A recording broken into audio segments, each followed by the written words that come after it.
Ngara nungdan phongkiba pandam pause dagi maru oiba pau khara khangasaraga miyamda khudo tamjige nakal animakna khulai thadoknaraga wari sanaduna warosin puraknaba honaminasi Kiran Rijiju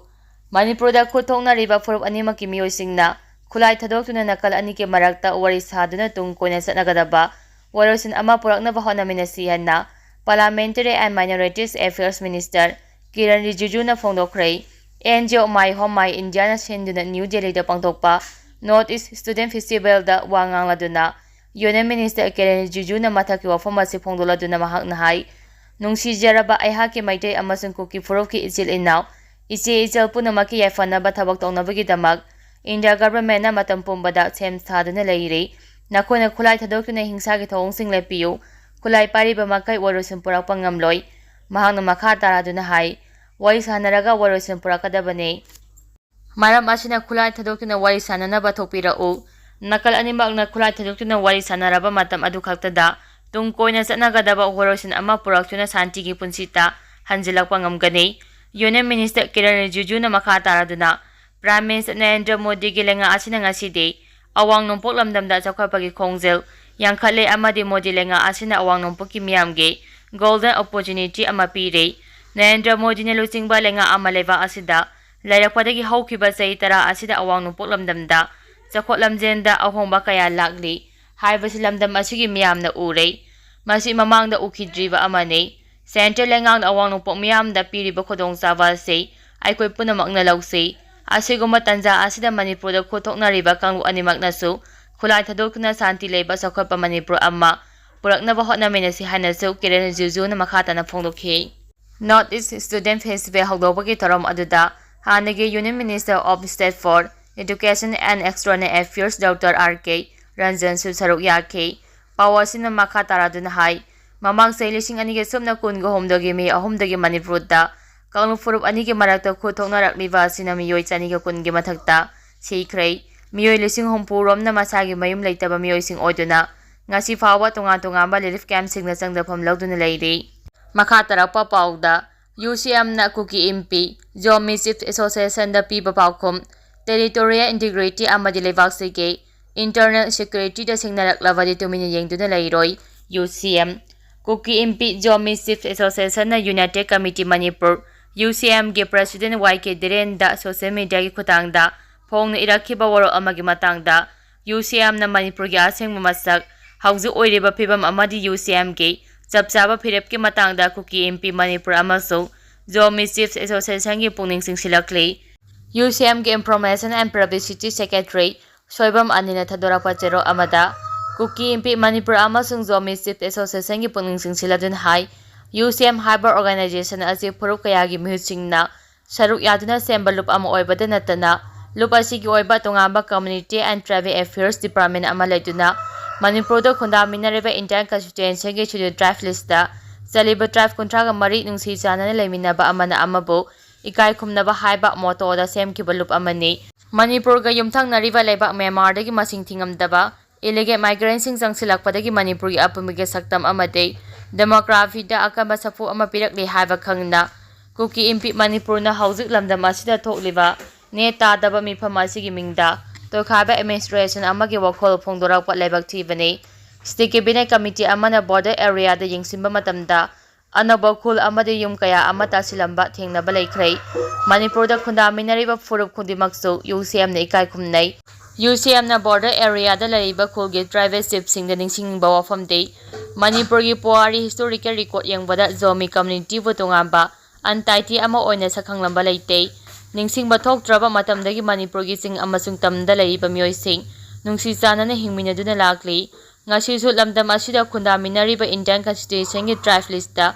yauriba furup kontraga mari makpo UCM na ikai khumnai hairi adu mapo kanagumba kanglup natraga group amana territorial integrity amadi leba asigi internal security da singnarakpa bude tumina yengduna leiba ngamloi maram asina Manipur gi apumige saktam da singnaba amade khoiraw khoksangna hanba yaba warol sing kanagumba lanai lup natraga kanglup amatana phongdopigano amadi ethnic cleansing haiba thawng asigi mayokta matam punamakta UCM na lepli haiba sisu khangbiyu haire hauji illegal immigrants sing na Manipur amadi India gi internal security da ꯁꯤꯡꯅꯕ ꯑꯃ ꯂꯥꯛꯂꯤꯕ ꯑꯁꯤ ꯊꯤꯡꯅꯕ India ꯒꯚꯔꯟꯃꯦꯟꯠꯅ Indo-Myanmar border ꯄꯔꯤꯡꯗ ꯁꯝꯕꯜ ꯈꯥꯕꯒꯤ ꯊꯕꯛ ꯆꯠꯊꯅꯕ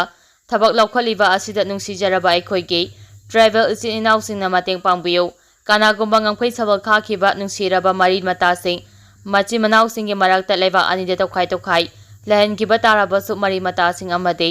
ꯏꯆꯤꯜ-ꯏꯅꯥꯎꯁꯤꯡꯕꯨ ꯂꯥꯛꯇꯨꯅ ꯑꯃꯗꯤ ꯆꯠꯇꯨꯅ ꯎꯅꯅꯕꯒꯤ ꯏꯟꯗꯤꯌꯥꯟ ꯀꯟꯁꯇꯤꯇ꯭ꯌꯨꯁꯟꯒꯤ ꯄ꯭ꯔꯣꯚꯤꯖꯟꯗ ꯌꯥꯎꯔꯤ ꯍꯥꯏꯅꯁꯨ ꯌꯨ.ꯁꯤ.ꯑꯦꯝꯒꯤ ꯃꯥꯏꯀꯩꯗꯒꯤ ꯊꯝꯂꯛꯂꯤ꯫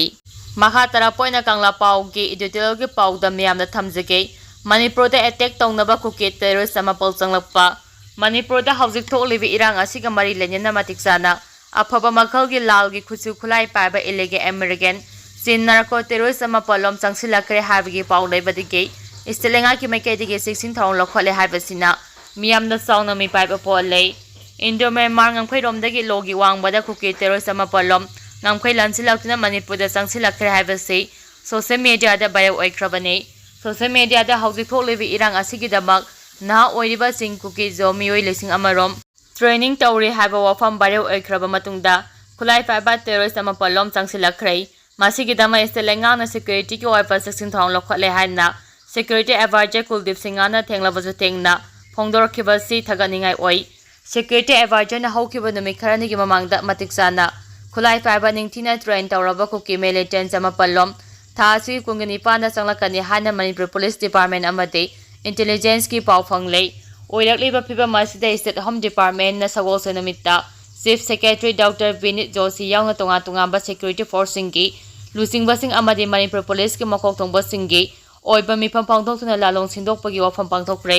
ꯅꯤꯡꯊꯤꯅ ꯇ꯭ꯔꯦꯟ ꯇꯧꯔꯕ ꯃꯇꯤꯛ ꯆꯥꯅ ꯂꯥꯟꯒꯤ ꯑꯐꯕ ꯈꯨꯠꯂꯥꯏ ꯄꯥꯏꯕꯁꯤꯡ ꯃꯅꯤꯄꯨꯔꯗ ꯆꯪꯁꯤꯜꯂꯛꯈ꯭ꯔꯦ ꯍꯥꯏꯅ ꯁꯣꯁꯤꯌꯦꯜ ꯃꯤꯗꯤꯌꯥꯗ ꯚꯥꯏꯔꯦꯜ ꯑꯣꯏꯔꯛꯈꯤꯕꯗꯨ ꯃꯃꯥꯡ ꯊꯥ ꯑꯣꯒꯁꯠꯀꯤ ꯑꯔꯣꯏꯕ ꯆꯌꯣꯜꯗꯅꯤ꯫ ꯁꯣꯁꯤꯌꯦꯜ ꯃꯤꯗꯤꯌꯥꯗ ꯚꯥꯏꯔꯦꯜ ꯑꯣꯏꯔꯛꯈꯤꯕ ꯑꯗꯨꯗ ꯀꯨꯀꯤ ꯈꯨꯠꯂꯥꯏ ꯄꯥꯏꯕ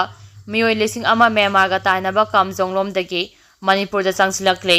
ꯃꯈꯣꯏꯅ ꯑꯦꯇꯦꯛ ꯇꯧꯒꯅꯤ ꯍꯥꯏꯕ ꯃꯐꯝꯁꯤꯡ ꯁꯨꯒꯨꯅꯨ, ꯊꯧꯕꯥꯜ,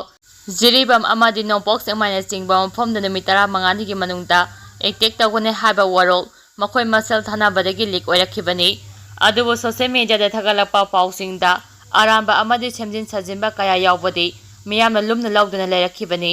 ꯃꯅꯤꯄꯨꯔꯗ ꯑꯦꯇꯦꯛ ꯇꯧꯅꯕ ꯆꯪꯂꯛꯂꯦ ꯍꯥꯏꯔꯤꯕ ꯀꯨꯀꯤ ꯇꯦꯔꯣꯔꯤꯁꯠꯁꯤꯡ ꯑꯗꯨ ꯃ꯭ꯌꯥꯟꯃꯥꯔꯗ ꯑꯦꯛꯇꯤꯚ ꯑꯣꯏꯅ ꯂꯥꯜꯍꯧ ꯆꯠꯊꯔꯤꯕ ꯄꯤ.ꯗꯤ.ꯑꯦꯐ ꯑꯃꯗꯤ ꯀꯦ.ꯑꯦꯟ.ꯑꯦ.ꯕꯤꯒꯤ ꯀꯝꯕꯥꯏꯟ ꯑꯣꯏꯅ ꯆꯪꯁꯤꯜꯂꯛꯈꯤꯕꯅꯤ꯫ ꯚꯥꯏꯔꯦꯜ ꯑꯁꯤ ꯀꯨꯀꯤ ꯃꯔꯣꯜꯗ ꯏꯔꯛꯈꯤꯕꯅꯤ꯫ ꯀꯨꯀꯤ ꯂꯣꯜ ꯈꯪꯕꯁꯤꯡꯅ ꯃꯩꯇꯩꯂꯣꯜꯗ ꯇ꯭ꯔꯥꯟꯁꯂꯦꯠ ꯇꯧꯔꯛꯈꯤꯕꯅꯤ꯫ ꯃꯅꯤꯄꯨꯔꯒꯤ ꯑꯄꯨꯟꯕ ꯁꯛꯇꯝ ꯊꯨꯒꯥꯏꯅꯕ ꯂꯥꯜꯍꯧꯕꯒꯤ ꯊꯕꯛ ꯆꯠꯊꯔꯤꯕ ꯑꯁꯤꯒꯤ ꯂꯨꯆꯤꯡꯕꯁꯤꯡ ꯑꯌꯥꯝꯕꯅ ꯃ꯭ꯌꯥꯟꯃꯥꯔ ꯕꯦꯁ ꯄꯤ.ꯗꯤ.ꯑꯦꯐ ꯑꯃꯁꯨꯡ ꯀꯦ.ꯑꯦꯟ.ꯑꯦ.ꯕꯤꯒꯤ ꯈꯨꯠ ꯌꯥꯎꯅ ꯌꯥꯎꯏ ꯍꯥꯏꯕꯁꯤ ꯏꯈꯪ ꯈꯪꯅꯔꯕ ꯋꯥꯐꯝꯅꯤ꯫ ꯑꯃꯔꯣꯝꯗ ꯀꯨꯀꯤꯒꯤ ꯇꯣꯉꯥꯟ-ꯇꯣꯉꯥꯟꯕ ꯈꯨꯠꯂꯥꯏ ꯄꯥꯏꯕ ꯂꯥꯜꯍꯧꯕꯁꯤꯡꯒ ꯏꯟꯗꯤꯌꯥ ꯒꯚꯔꯟꯃꯦꯟꯠꯒ ꯅꯣꯡꯃꯩꯁꯨ ꯀꯥꯞꯅꯕ ꯇꯧꯗꯨꯅ ꯁꯁꯄꯦꯟꯁꯟ ꯑꯣꯐ ꯑꯣꯄꯔꯦꯁꯟꯁꯨ ꯆꯠꯊꯔꯤꯕ ꯑꯁꯤꯒꯤ ꯂꯨꯆꯤꯡꯕꯁꯤꯡꯁꯨ ꯑꯌꯥꯝꯕꯅ ꯃ꯭ꯌꯥꯟꯃꯥꯔ ꯃꯆꯥ ꯉꯥꯛꯇꯅꯤ꯫ ꯂꯣꯏꯅꯅ ꯊꯣꯛꯂꯤꯕ ꯏꯔꯥꯡ ꯑꯁꯤꯗ ꯁꯨꯗ ꯂꯩꯕ ꯇꯦꯔꯣꯔꯤꯁꯠꯁꯤꯡꯅ ꯁꯨꯒꯤ ꯒ꯭ꯔꯥꯎꯟ ꯔꯨꯜ ꯊꯨꯒꯥꯏꯔꯒ ꯂꯥꯜ ꯑꯁꯤꯗ ꯌꯥꯎꯏ ꯍꯥꯏꯕꯁꯤ ꯈꯪꯕ ꯂꯩꯈ꯭ꯔꯕꯅꯤ꯫ ꯑꯃꯔꯣꯝꯗ ꯃ꯭ꯌꯥꯟꯃꯥꯔꯔꯣꯝꯗꯒꯤ ꯆꯪꯂꯛꯈꯤꯕ ꯈꯨꯠꯂꯥꯏ ꯄꯥꯏꯕ ꯂꯥꯜꯍꯧꯕꯒꯤ ꯂꯨꯆꯤꯡꯕꯁꯤꯡ ꯑꯁꯤꯅ ꯂꯝꯗꯝ ꯑꯁꯤꯗ ꯑꯉꯟꯕ ꯃꯇꯝꯗꯒꯤ ꯈꯨꯟꯗꯥꯔꯛꯈꯤꯕ ꯀꯨꯀꯤ ꯀꯥꯡꯂꯨꯞꯀꯤ ꯃꯤꯑꯣꯏꯁꯤꯡꯕꯨ ꯃꯈꯣꯏꯒꯤ ꯈꯨꯠꯂꯥꯏ ꯑꯣꯏꯅ ꯁꯤꯖꯤꯟꯅꯗꯨꯅ ꯗ꯭ꯔꯒ ꯌꯣꯜꯍꯟꯕ, ꯄꯣꯄꯤ ꯊꯥꯍꯟꯕ ꯑꯃꯗꯤ ꯎꯃꯪ ꯋꯥꯃꯪ ꯀꯣꯛꯊꯣꯛꯍꯟꯗꯨꯅ ꯑꯅꯧꯕ ꯈꯨꯜꯁꯤꯡ ꯁꯦꯝꯒꯠꯇꯨꯅ ꯃꯈꯣꯏꯒꯤ ꯃꯄꯥꯡꯒꯜ ꯁꯥꯒꯠꯄꯒꯤ ꯊꯕꯛꯁꯤꯡ ꯂꯤꯁꯥꯡꯁꯤꯠꯅ ꯆꯠꯊꯔꯛꯈ꯭ꯔꯕꯅꯤ꯫ ꯃꯈꯣꯏꯒꯤ ꯊꯧꯑꯣꯡꯁꯤꯡ ꯑꯗꯨ ꯏꯁꯇꯦꯠ ꯂꯩꯉꯥꯛꯅ ꯈꯪꯂꯛꯄꯗꯒꯤ ꯗ꯭ꯔꯒ ꯌꯣꯟꯕ, ꯄꯣꯄꯤ ꯊꯥꯕ ꯑꯃꯗꯤ ꯎꯃꯪ ꯋꯥꯃꯪ ꯀꯣꯛꯊꯣꯛꯄ ꯊꯤꯡꯕꯒꯤ ꯊꯕꯛ ꯂꯧꯈꯠꯂꯛꯄ ꯑꯃꯁꯨꯡ ꯁꯦꯟꯇ꯭ꯔꯦꯜ ꯒꯚꯔꯟꯃꯦꯟꯠꯅ ꯃꯤꯇꯣꯞ ꯈꯟꯗꯣꯛꯄꯒꯤ ꯊꯧꯁꯤꯜ ꯑꯣꯏꯅ ꯂꯧꯈꯠꯂꯛꯄ ꯑꯦꯟ.ꯑꯥꯔ.ꯁꯤ ꯏꯁꯇꯦꯠ ꯑꯁꯤꯗꯁꯨ ꯆꯠꯅꯍꯟꯅꯕ ꯊꯧꯔꯥꯡ ꯂꯧꯈꯠꯂꯛꯈꯤꯕꯗꯒꯤ ꯃꯈꯣꯏꯒ ꯂꯥꯜꯂꯣꯡ ꯀꯥꯏꯔꯛꯂꯒꯅꯤ ꯑꯃꯗꯤ ꯄꯥꯟꯗꯝ ꯐꯪꯕ ꯐꯪꯉꯔꯣꯏ ꯈꯟꯕꯗꯒꯤ ꯈꯪꯍꯧꯗꯅ ꯃꯃꯥꯡ ꯆꯍꯤ 2023ꯒꯤ ꯃꯦ 3ꯗꯒꯤ ꯑꯇꯝꯅꯅ ꯃꯩꯇꯩ ꯃꯤꯌꯥꯝꯒꯤ ꯃꯊꯛꯇ ꯋꯥꯔ ꯀ꯭ꯔꯥꯏꯝ ꯆꯠꯊꯕ ꯍꯧꯔꯛꯈꯤꯕ ꯑꯗꯨ ꯊꯥ 13 ꯐꯥꯖꯤꯜꯂꯛꯂꯦ꯫ ꯂꯥꯜ ꯑꯁꯤꯒꯤ ꯋꯥꯔꯣꯏꯁꯤꯟ ꯁꯦꯟꯇ꯭ꯔꯦꯜ ꯒꯚꯔꯟꯃꯦꯟꯠꯅ ꯄꯨꯔꯛꯀꯅꯤ ꯍꯥꯏꯅ ꯊꯥꯖꯕ ꯄꯤꯕꯒ ꯏꯔꯣꯏꯅꯅ ꯆꯤꯐ ꯃꯤꯅꯤꯁꯇꯔꯗꯒꯤ ꯌꯨꯅꯤꯐꯥꯏꯗ ꯀꯃꯥꯟ ꯂꯧꯊꯣꯛꯇꯨꯅ ꯊꯝꯂꯛꯈꯤꯕꯅꯤ꯫ ꯑꯗꯨꯕꯨ ꯏꯟꯗꯤꯌꯥ ꯒꯚꯔꯟꯃꯦꯟꯠꯅ ꯋꯥꯊꯣꯛ ꯑꯁꯤꯒꯤ ꯋꯥꯔꯣꯏꯁꯤꯟ ꯄꯨꯔꯛꯅꯕ ꯍꯣꯠꯅꯔꯤ ꯍꯥꯏꯔꯕꯁꯨ ꯋꯥꯔꯣꯏꯁꯤꯟ ꯄꯨꯔꯛꯄ ꯉꯝꯗꯅ ꯂꯩꯔꯤꯕ ꯑꯁꯤꯒꯤ ꯃꯊꯛꯇ ꯏꯟꯗꯣ-ꯃ꯭ꯌꯥꯟꯃꯥꯔ ꯕꯣꯔꯗꯔꯒꯤ ꯉꯝꯈꯩꯒꯤ ꯁꯝꯕꯜ ꯈꯥꯕꯒꯤ ꯊꯕꯛ ꯆꯠꯊꯔꯤꯕ ꯑꯁꯤꯗ ꯀꯨꯀꯤꯅ ꯅꯝꯅ ꯈꯨꯟꯗꯥꯔꯤꯕ ꯕꯣꯔꯗꯔ ꯑꯦꯔꯤꯌꯥꯒꯤ ꯃꯐꯝꯁꯤꯡ ꯁꯝꯕꯜ ꯈꯥꯕꯒꯤ ꯊꯕꯛ ꯂꯦꯞꯅꯕ ꯋꯥꯔꯦꯞ ꯂꯧꯈꯤꯕ ꯑꯁꯤꯅ ꯀꯨꯀꯤ ꯇꯦꯔꯣꯔꯤꯁꯠꯁꯤꯡ ꯆꯪꯂꯛꯄꯒꯤ ꯑꯌꯥꯕ ꯄꯤꯕ ꯑꯣꯏꯕ ꯏꯁꯇꯦꯠ ꯑꯁꯤꯗ ꯊꯣꯛꯂꯤꯕ ꯏꯔꯥꯡ ꯑꯁꯤꯒꯤ ꯋꯥꯔꯣꯏꯁꯤꯟ ꯄꯨꯔꯛꯄꯒꯤ ꯃꯍꯨꯠꯇ ꯍꯦꯟꯅ ꯆꯥꯎꯕ ꯂꯥꯟꯖꯥꯎ ꯑꯃ ꯊꯣꯛꯅꯕ ꯁꯤꯜꯂꯕ꯭ꯔꯥ ꯍꯥꯏꯕꯒꯤ ꯆꯤꯡꯅꯕ ꯂꯩꯇꯕ ꯅꯠꯇꯦ꯫